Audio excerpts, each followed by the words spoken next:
Welcome to my channel రాళ్ళబండి వారి రుచులు. ఇక సమ్మర్ వచ్చేసిందండి.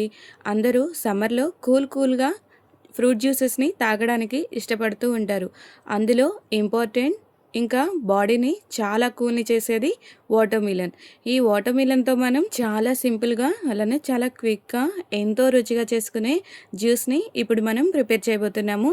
ఎలా తయారు చేసుకోవాలో చూసేయండి. నేను 4 గ్లాసుల వరకు జ్యూస్ని ప్రిపేర్ చేస్తున్నాను కాబట్టి పుచ్చకాయలో సగం భాగాన్ని నేను తీసుకున్నానండి. అలానే ఇందులోని గింజలు మొత్తాన్ని తీసివేసి సన్నని ముక్కలుగా కట్ చేసి పెట్టుకోవాలి. అలాగే ఈ జ్యూస్లోకి నేను సబ్జా గింజల్ని కూడా వాడుతున్నాను. నేను తీసుకునే ఈ 4 గ్లాసుల జ్యూస్కి 3 స్పూన్స్ వరకు సబ్జా గింజల్ని వాటర్లో వేసుకొని ఒక 10 నిమిషాల ముందే వీటిని నానబెట్టుకున్నాను. ఇవి త్వరగా నానిపోతాయి కాబట్టి ఒక 10 నిమిషాల ముందు వాటర్లో వేసుకొని ఉంచుకుంటే సరిపోతుంది. పుచ్చకాయలోని గింజలు మొత్తాన్ని కూడా తీసివేసి ఇలా సన్నని ముక్కలుగా కట్ చేసి పెట్టుకున్న తర్వాత ఒక జార్ని తీసుకొని అందులో ముందుగా మనం కట్ చేసి పెట్టుకున్న పుచ్చకాయ ముక్కలు మొత్తాన్ని కూడా యాడ్ చేయాలి. నా దగ్గర జ్యూసర్ ఉంది కాబట్టి నేను దీన్ని యూజ్ చేస్తున్నాను. లేదంటే నార్మల్గా మీరు వాడుకునే మిక్సర్ జార్ని కూడా యూజ్ చేసి ఈ జ్యూస్ని ప్రిపేర్ చేసుకోవచ్చు. ఇలా ముక్కల మొత్తాన్ని జార్లో వేసుకున్న తర్వాత 4 చెంచాల వరకు పంచదారని యాడ్ చేస్తున్నాను. నేను చేసుకునే ఈ 4 గ్లాసుల జ్యూస్కి అలాగే పుచ్చకాయ యొక్క స్వీట్కి తగ్గట్టుగా నేను పంచదారని యాడ్ చేస్తున్నాను. మీరు ఇంకొంచెం స్వీట్ కావాలి అనుకుంటే మాత్రం ఇంకొంచెం పంచదారని మీరు యాడ్ చేసుకోవచ్చు.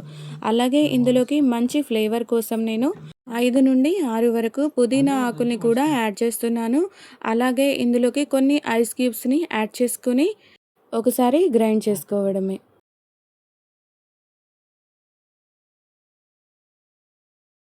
చూసారు కదా, గ్రైండ్ చేసుకున్న తర్వాత జ్యూస్ అంతా రెడీ అయిపోయింది.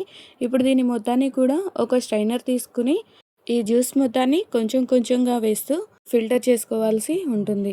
ఒక స్పూన్తో ఇలా పైన కలుపుతూ ఉంటే జ్యూస్ మొత్తం కూడా అడుగు వెళ్ళిపోయి పల్పు మొత్తం కూడా మిగిలిపోతుందండి. ఇలా రెడీ చేసుకున్న జ్యూస్ మొత్తాన్ని కూడా మనం గ్లాసెస్లో పోసుకొని సర్వ్ చేసుకోవడమే. దానికోసం మనం గ్లాసెస్ని తీసుకొని ముందుగా మనం నానబెట్టుకున్న సబ్జా గింజలు ఉన్నాయి కదా, వాటిని ఈ గ్లాసెస్లోకి వేసుకొని తరువాత నిమ్మకాయ రసాన్ని కూడా యాడ్ చేసుకోవాలి. నేను 4 గ్లాసుల వరకు జ్యూస్ని ప్రిపేర్ చేస్తున్నాను కాబట్టి నేను ఒక నిమ్మకాయని తీసుకున్నాను. ఈ జ్యూస్లోకి మనం నిమ్మరసాన్ని యూజ్ చేస్తున్నాం కాబట్టి ఒక పించ్ ఆఫ్ సాల్ట్ని కూడా మనం యాడ్ చేసుకుంటే చాలా రుచిగా ఉంటుంది. కానీ ఈ జ్యూస్లోకి సాల్ట్ని మా ఇంట్లో ఎక్కువగా ఇష్టపడరు కాబట్టి నేను సాల్ట్ని స్కిప్ చేస్తున్నాను. మీకు కావాలంటే కొంచెం సాల్ట్ని కూడా యాడ్ చేసుకోవచ్చు.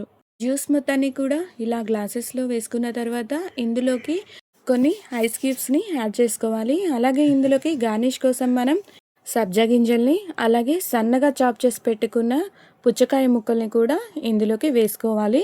అలాగే కొన్ని పుదీనా ఆకుల్ని కూడా పైన వేసుకోవాలి. అలాగే ఇంకొంచెం అందంగా కనిపించడం కోసం మనం గ్లాస్ పైన ఈ పుచ్చకాయ ముక్కని పెట్టుకొని సర్వ్ చేసుకోవడమే. చూడడానికి చాలా బ్యూటిఫుల్గా కనిపిస్తుంది.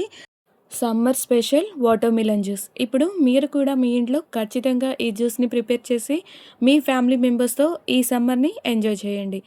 అలాగే ఈ జ్యూస్ని మీరు వారానికి కనీసం 2-3 సార్లైనా మీ ఇంట్లో ప్రిపేర్ చేసి మీ ఫ్యామిలీ మెంబర్స్కి ఇస్తూ ఉండండి. ఈ జ్యూస్ బాడీని హైడ్రేటెడ్గా ఉంచి బాడీలో ఉన్న హీట్ని తగ్గిస్తుంది. ఇందులో మనం సబ్జా గింజల్ని యూస్ చేసాం కాబట్టి నేనైతే మా ఫ్యామిలీ మెంబర్స్కి వారానికి 2-3 సార్లైనా ఈ జ్యూస్ని చేసి ఇస్తూ ఉంటాను. మీరు కూడా ఖచ్చితంగా ఈ జ్యూస్ని మీ ఇంట్లో ప్రిపేర్ చేసి మీ ఫ్యామిలీ మెంబర్స్తో ఈ సమ్మర్ని ఎంజాయ్ చేయండి. ఈ వీడియో మీకు నచ్చినట్లయితే లైక్ చేయండి, షేర్ చేయండి, కామెంట్ చేయండి. మరెన్నో వీడియోస్ కోసం మా ఛానల్ను సబ్స్క్రైబ్ చేసుకోవడం మాత్రం అస్సలు మర్చిపోవద్దు. Thank you.